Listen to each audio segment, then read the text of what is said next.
The howling wind chased Naomi and Ruby Richardson through the barren landscape of Wyoming Territory, 1875, with nothing but the ragged clothes on their backs and a locket containing the only image of their parents they had left.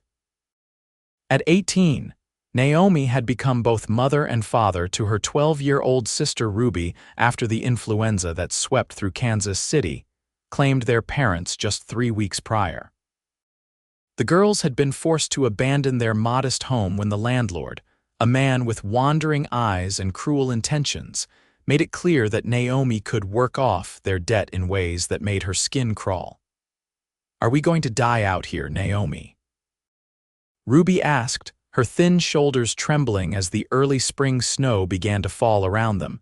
Naomi tightened her grip on her sister's hand, ignoring the gnawing hunger that had been their constant companion for days. "No, sweetheart.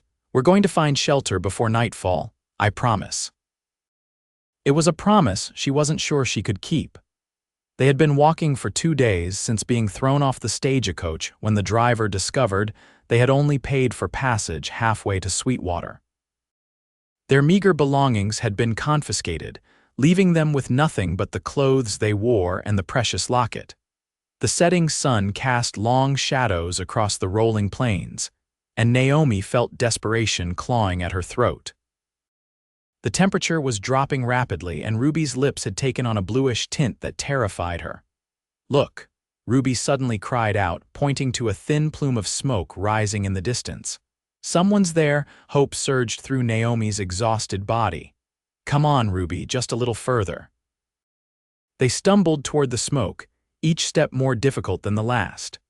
As they crested a small hill, they saw a modest cabin nestled against a stand of pine trees. A corral containing 3 horses stood to one side, and a small barn was positioned behind the main structure. "Hello." Naomi called out, her voice weak against the wind. "Please, is anyone there?" The cabin door swung open, and a tall figure stepped onto the porch, rifle in hand. "Who goes there?" a deep voice demanded. "Please," Naomi called, supporting Ruby as her sister's knees began to buckle. "My sister and I need help. We're lost and have nowhere to go." The man descended the porch steps, rifle still raised cautiously. As he drew closer, Naomi could make out his features. A strong jawline covered in several days' worth of stubble, piercing blue eyes that assessed them quickly, and dark hair that curled at the collar of his worn leather coat. "You're half frozen," he said, lowering his weapon as he took in their bedraggled appearance. "Where did you come from?" "Kansas City," Naomi replied, fighting to stay upright as exhaustion threatened to overcome her. "Our parents died." "We were trying to reach Sweetwater, but before she could finish, Ruby collapsed beside her." The man moved with surprising speed, catching the young girl before she hit the ground. "Inside." "Now," he commanded, lifting Ruby effortlessly into his arms. Naomi stumbled after him, barely making it up the porch steps before her own strength gave out. The man turned just in time to see her falter and shifted Ruby to one arm while reaching out to steady Naomi with the other. "My name's Yates." "Yates Jackson," he said, guiding them into the warmth of his cabin. "And you two look like you've seen the devil himself." The cabin was simple but neat, with a roaring fire in the stone hearth and the comforting smell of stew bubbling in a cast iron pot. Yates gently laid Ruby on a narrow bed in the corner and turned to help Naomi to a chair by the fire. "I'm Naomi Richardson," she managed to say through chattering teeth. "That's my sister, Ruby. Thank you for helping us." Yates moved with efficiency, wrapping a thick woolen blanket around Naomi's shoulders before returning to Ruby. He pressed a calloused hand to the girl's forehead. "She's burning up," he said grimly. "How long have you been out in that weather?" 2 days, Naomi whispered, guilt washing over her. "The stagecoach driver left us when he discovered we couldn't pay the full fare." Yates's jaw tightened. McClintock always was a heartless bastard. He moved to a cupboard and retrieved a small bottle. "Your sister needs medicine and food, so do you." As he tended to Ruby, mixing some sort of herbal concoction in a cup of hot water, Naomi studied their unexpected savior. He moved with the confidence of a man accustomed to handling emergencies, his hands surprisingly gentle for someone who clearly lived a rugged life. "Are you a doctor?" she asked as he coaxed Ruby to drink the bitter-smelling medicine. A shadow crossed his face. "No, just picked up a few things over the years." He returned to the fire and ladled stew into a bowl. "Eat, you need your strength." The rich, savory stew was the most delicious thing Naomi had ever tasted, or perhaps it was just her hunger making it seem so. Either way, she couldn't stop the tears that spilled down her cheeks as she ate. "Thank you," she said, wiping her face with the back of her hand. "I don't know what would have happened if we hadn't found your cabin." Yates didn't answer immediately, his gaze fixed on Ruby's sleeping form. "Where were you planning to go in Sweetwater?" Naomi hesitated. The truth was, she had no plan beyond getting as far from Kansas City as possible. "I was hoping to find work. I can cook and clean, and I'm good with numbers. Ruby's smart, too. She could help." "Not much work for a young woman in Sweetwater," Yates said bluntly. "Not the kind you'd want anyway." The implication wasn't lost on Naomi. She'd heard stories of the limited options available to women without family or connections in the frontier towns. "We'll manage," she said, lifting her chin defiantly. "We always have." Yates studied her for a long moment, those blue eyes seeming to see straight through her brave facade. "You can stay here until your sister recovers," he finally said. "After that, we'll figure something out." It was more kindness than Naomi had expected from a stranger, and the relief made her light-headed. "I can work," she offered quickly, "to earn our keep, whatever needs doing." A ghost of a smile touched Yates's lips. "We'll talk about that tomorrow. For now, get some rest." Naomi wanted to protest that she should stay awake to watch over Ruby, but exhaustion was pulling her under. The last thing she remembered was Yates draping another blanket over her as she slumped in the chair.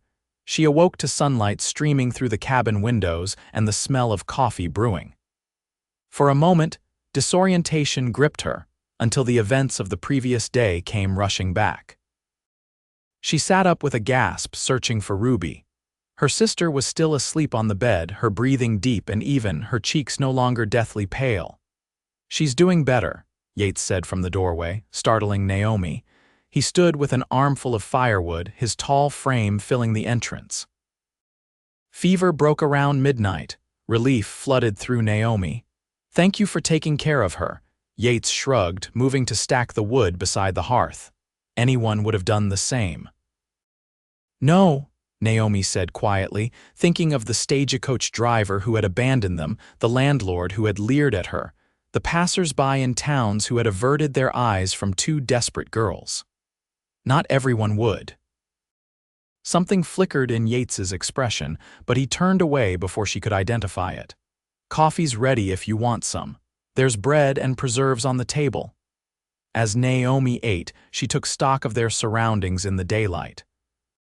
The cabin was larger than she'd initially thought, with the main room serving as kitchen and living area, and what appeared to be a second, smaller room off to one side.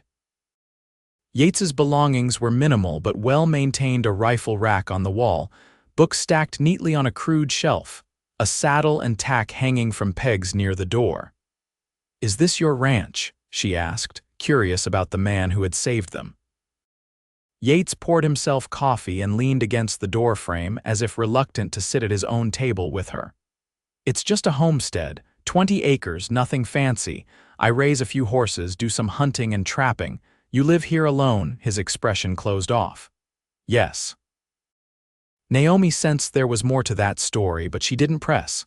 She had no right to pry into the life of a man who had already shown them extraordinary kindness. Ruby stirred on the bed, her eyes fluttering open. "Naomi," she called weakly. Naomi rushed to her sister's side, taking her hand. "I'm here, Ruby. We're safe." Ruby's gaze drifted past Naomi to Yates, who remained by the door, watching them with an unreadable expression. "Are you an angel?" the girl asked, her voice still raspy from illness. A startled laugh escaped Yates, seeming to surprise even him. "No, little one." "Far from it. Name's Yates Jackson." He helped us when we collapsed in the snow, Naomi explained, smoothing Ruby's tangled hair. This is his home. Ruby struggled to sit up, her young face serious. Thank you, Mr. Jackson. Naomi always says we have to pay our debts. I can help with chores when I'm feeling better. Something softened in Yates's expression. Let's get you well first, Miss Ruby. Then we'll talk about chores. Over the next several days, as Ruby regained her strength, Naomi worked tirelessly around the cabin, determined to earn their keep. She cleaned every inch of the small dwelling, cooked meals from the modest supplies in Yates's pantry, and even took on mending his clothes when she discovered a pile of torn shirts in a corner. Yates himself remained something of a mystery. He left early each morning to tend to his horses and check his trap lines, returning with game or fish for their meals. He was unfailingly polite but maintained a careful distance, as if wary of becoming too familiar with his unexpected guests.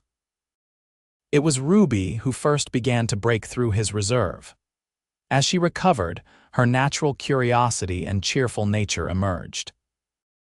She followed Yates around whenever he was in the cabin, peppering him with questions about his horses, the wildlife in the area, and how he had come to live alone in the wilderness. To Naomi's surprise, Yates answered Ruby's questions with patience, even teaching her to play checkers with a hand-carved set he produced from a trunk under his bed. Where did you learn to carve like this? Ruby asked one evening as they sat by the fire, the checker pieces gleaming in the firelight.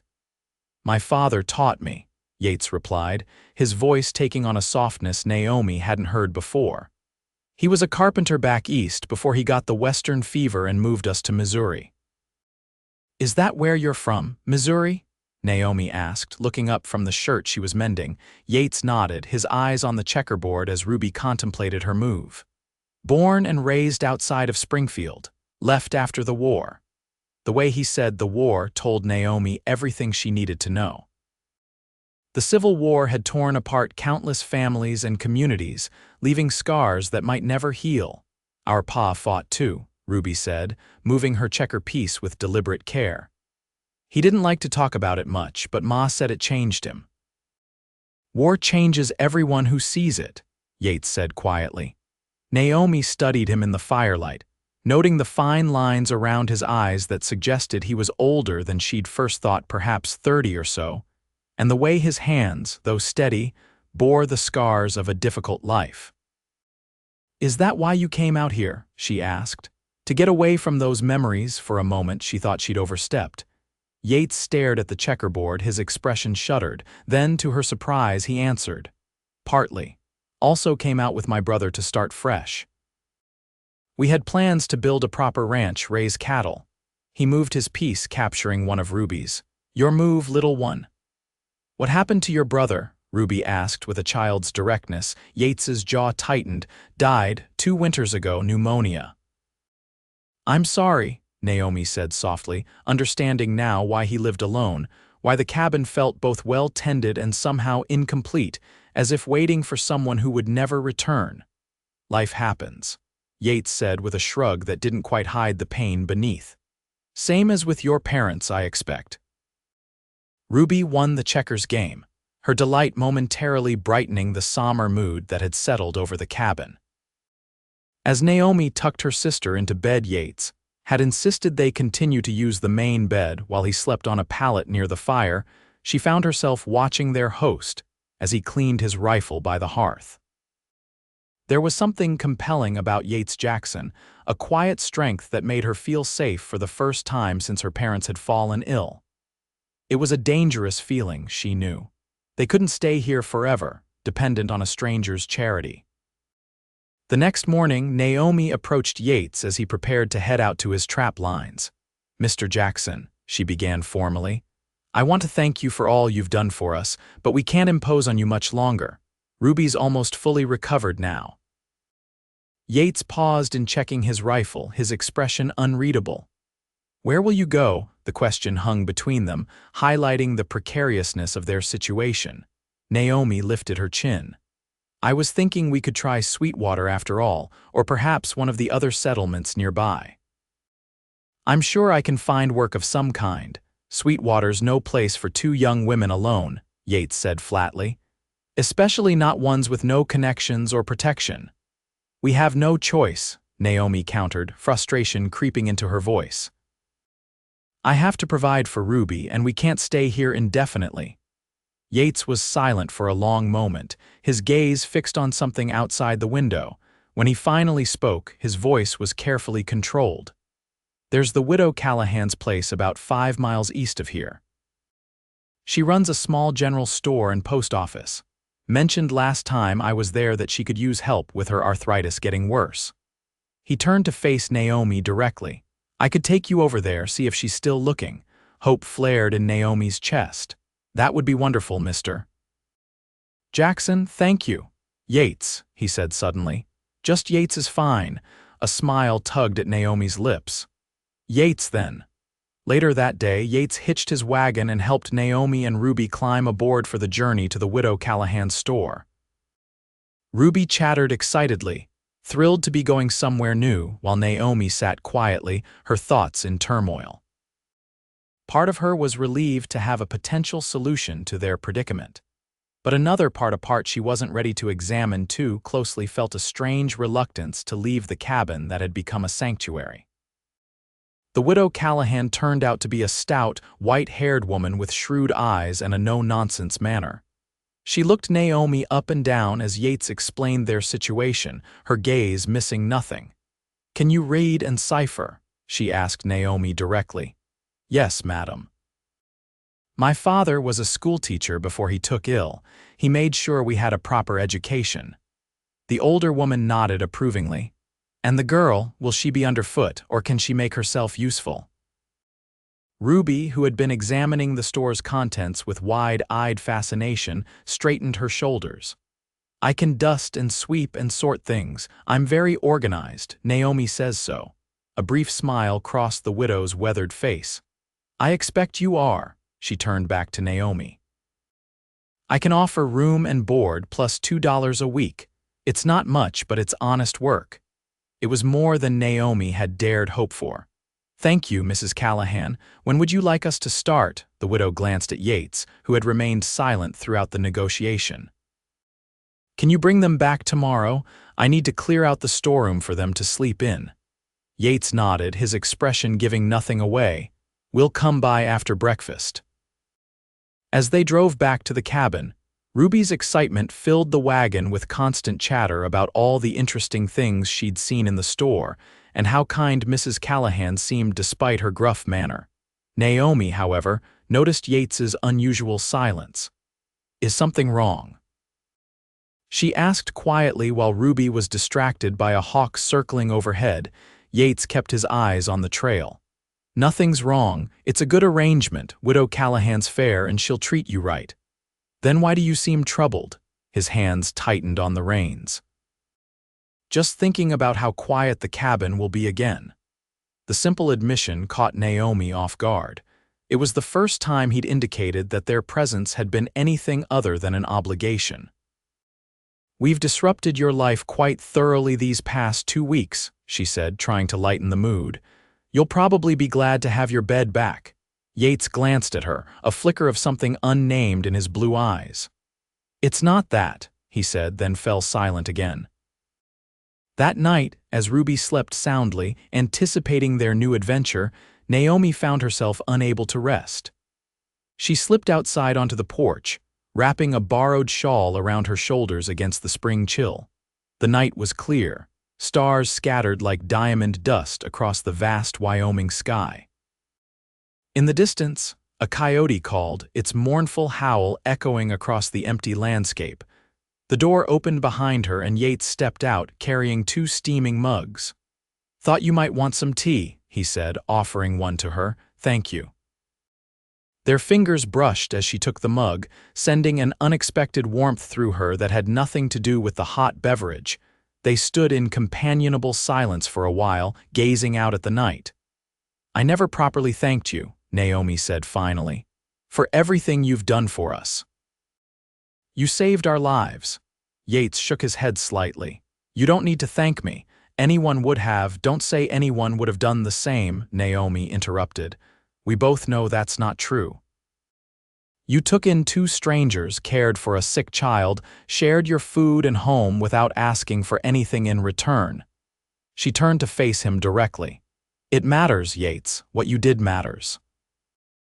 In the moonlight, she could see the conflict on his face as if he wanted to both step closer and retreat at the same time. I've been alone a long time, he said, his voice rough. After Thomas, my brother, died, I figured that was it. Just me and this piece of land until the end of my days. He took a deep breath. Then you and Ruby showed up half dead on my doorstep, and suddenly the cabin wasn't so empty anymore. Naomi's heart quickened. Is that why you seem unhappy about us going to Mrs. Callahan's? Yates looked away, staring into the darkness. It's the right thing for you and Ruby. You need stability, a proper home, not a bachelor's cabin miles from anywhere. That's not what I asked, Naomi said softly. The silence stretched between them, filled with unspoken words. Finally, Yates set his mug down on the porch railing. I don't want you to go, he admitted, the words seeming to cost him something. But I have no right to ask you to stay. What could I offer two young women? This isn't much of a life out here. Naomi felt a strange fluttering in her chest. It's been more of a home these past 2 weeks than anywhere since our parents died. Yates turned to her then, his expression intense. Naomi, the door swung open, interrupting whatever he had been about to say. Ruby stood there in her nightgown, rubbing her eyes sleepily. Naomi. Are you coming to bed? She asked.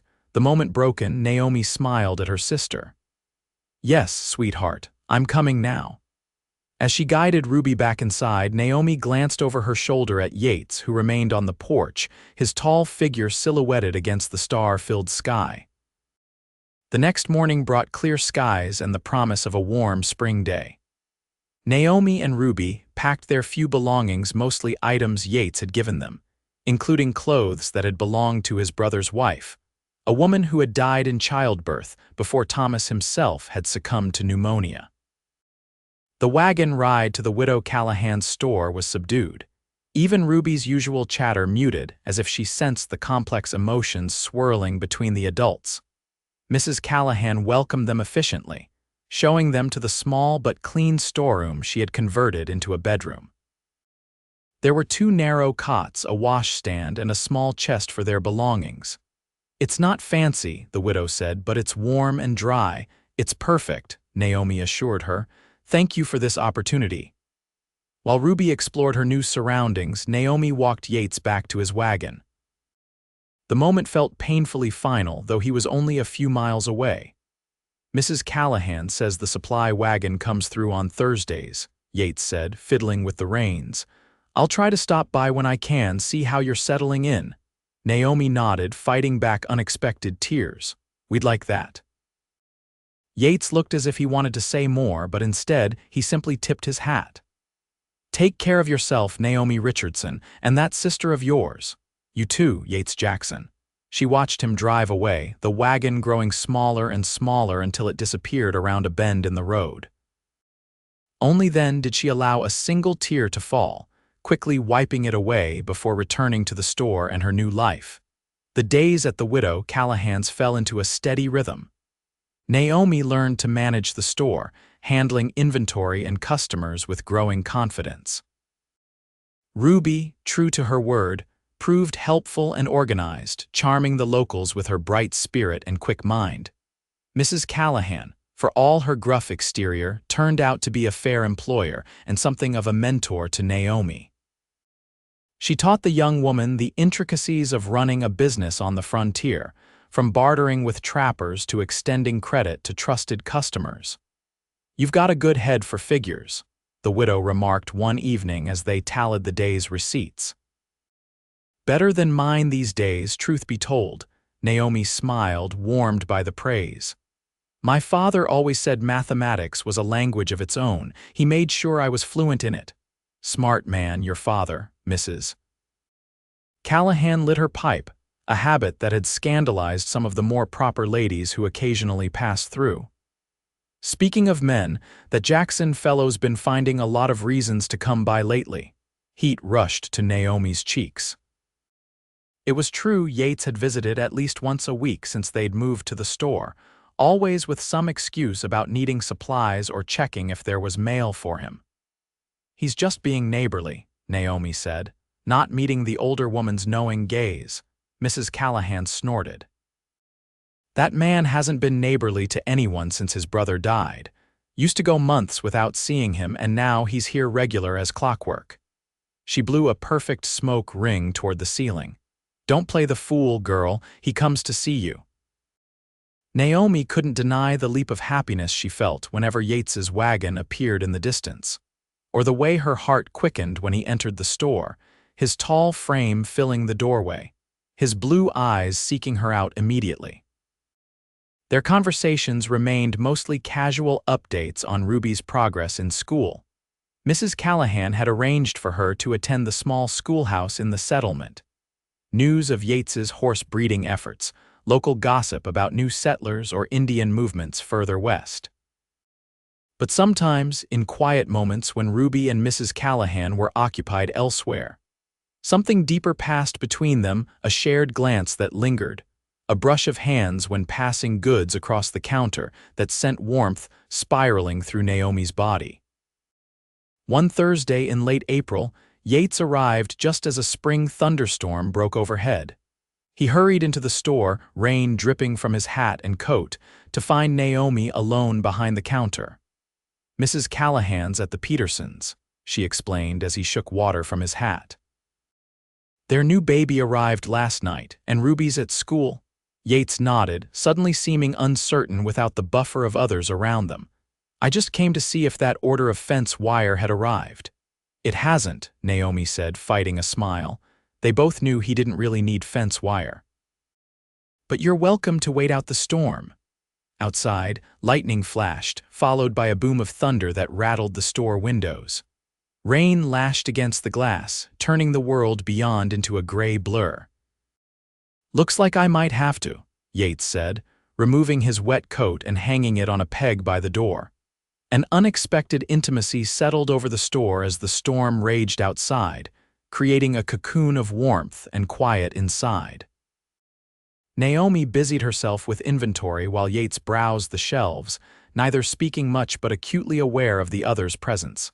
Finally, Yates broke the silence. "Do you like it here, Naomi, working for Mrs. Callahan?" She looked up from her ledger, considering the question. "It's a good position. Mrs. Callahan is fair and Ruby's thriving at the school," she hesitated. "But sometimes I miss the quiet of your cabin, the simplicity of it." Something flickered in Yates's expression. "Just the cabin you miss," Naomi's cheeks warmed. "No," she admitted softly. "Not just the cabin." Yates moved closer, stopping at the counter that separated them. "I've been thinking," he said, his voice low and serious, "about the future." Naomi's heart quickened. "What about it?" "My place, it's too small for what I want to do. Been saving to build a proper house, something with room to grow." His eyes held her steadily. "A family needs space." The word family hung in the air between them, loaded with meaning. "Is that what you want, Yates? A family?" Naomi asked, hardly daring to breathe. He reached across the counter, taking her hand in his. His palm was rough with calluses, warm and strong around her fingers. "I never thought I would after Thomas died. Figured I'd live out my days alone." His thumb traced circles on her wrist, sending shivers up her arm. "Then you and Ruby showed up, and suddenly I could see a different kind of future." Naomi swallowed hard, her throat tight with emotion. "What kind of future?" "One where the cabin isn't empty at night, where there's laughter and conversation instead of silence." His blue eyes were intense, vulnerable in a way she'd never seen before. "One with you, Naomi, and Ruby." Before she could respond, the store door burst open, bringing with it a gust of rain and Ruby, her school books clutched to her chest, her hair plastered to her face. "Miss Parker let us go early because of the storm," she announced, then stopped short when she saw Yates and Naomi's joined hands across the counter. A knowing smile spread across her young face. "Hello, Mr. Jackson. Did you come to ask Naomi to marry you yet?" Naomi gasped in mortification. "Ruby." But Yates laughed, the sound rich and genuine. As a matter of fact, I was working my way around to that very question when you came in. Ruby beamed, setting her wet books on a nearby chair. Well, don't let me interrupt. I'll just go change into dry clothes. She skipped toward the back room, leaving a trail of raindrops on the wooden floor. Alone again, Naomi found herself speechless, caught between embarrassment at her sister's boldness and anticipation of what Yates had been about to say. Yates shook his head, a smile still playing at his lips. That sister of yours doesn't believe in beating around the bush. She's always been direct, Naomi said, her voice not quite steady. It's both her best and most challenging quality. Yates came around the counter then, closing the distance between them. Standing this close, Naomi had to tilt her head back to meet his gaze. He smelled of rain and horses and something indefinably his own. She also asked a fair question, he said quietly. One I should answer properly. He took both her hands in his expression serious once more. Naomi Richardson, I'm not a man of many words or grand gestures. I have a small piece of land, some horses, and a cabin that needs a woman's touch. It's not much to offer, but it comes with a man who would spend every day trying to make you and Ruby happy. He took a deep breath. Would you consider becoming my wife? Tears welled in Naomi's eyes. 6 weeks ago, she had been desperate and afraid, certain that she and Ruby would die alone in the wilderness. Now, somehow, against all odds, she was being offered the one thing she'd stopped believing was possible: a home. Yes, she whispered, her heart so full it felt like it might burst. Yes, Yates Jackson, I would be honored to be your wife. His smile transformed his face, erasing the lines of solitude and grief that had been etched there. He cupped her face in his hands with exquisite gentleness, as if she were something precious and fragile. May I? He asked, his gaze dropping to her lips. In answer, Naomi rose on her tiptoes, closing the distance between them. Their first kiss was tentative, a question and answer passed between them without words. The second was deeper, a promise sealed. A delighted squeal from the doorway announced Ruby's return. I knew it, she exclaimed, clapping her hands. Mrs. Callahan owes me a penny candy. She said it would take you at least another month to propose. Yates laughed, keeping one arm around Naomi's waist as he turned to face her sister. So everyone's been betting on us, have they? Ruby grinned, skipping over to hug them both. The whole settlement. Even grumpy old Mr. Peterson said you'd been mooning around the store like a lovesick calf. Naomi buried her face against Yates's chest, mortified yet impossibly happy. I'm never going to live this down, am I? Not likely, Yates murmured against her hair, but I reckon it's a small price to pay. 2 months later, on a perfect summer day, Naomi Richardson became Naomi Jackson in a simple ceremony in front of the newly built house on Yates's property. The small cabin that had once sheltered them from the storm stood nearby, now serving as Yates's workshop and storage for his growing business. The wedding was attended by what seemed like the entire settlement, including the widow Callahan, who surprised everyone by shedding a tear during the vows. Never thought I'd see that taciturn man smile like that, she muttered to Ruby as they watched Yates kiss his bride. Your sister has performed a miracle. Ruby, radiant in a new dress sewn by the ladies of the settlement, shook her head. It wasn't a miracle, Mrs. Callahan. It was just love. They both needed it and they found it in each other. As the celebration continued around them, Yates pulled Naomi aside, leading her to a quiet spot beneath a cottonwood tree. Happy, Mrs. Jackson? He asked, his blue eyes crinkling at the corners. Naomi smiled up at her husband, still marveling at how much her life had changed in just a few months. More than I ever thought possible.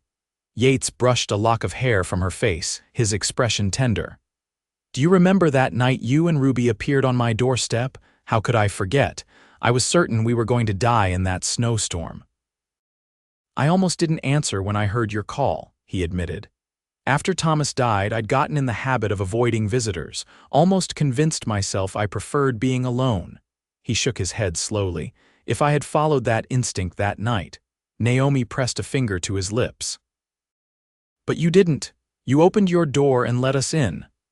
Best decision I ever made, Yates said, taking her hand and pressing a kiss to her palm. Opened my cabin and somehow found my heart again in the process.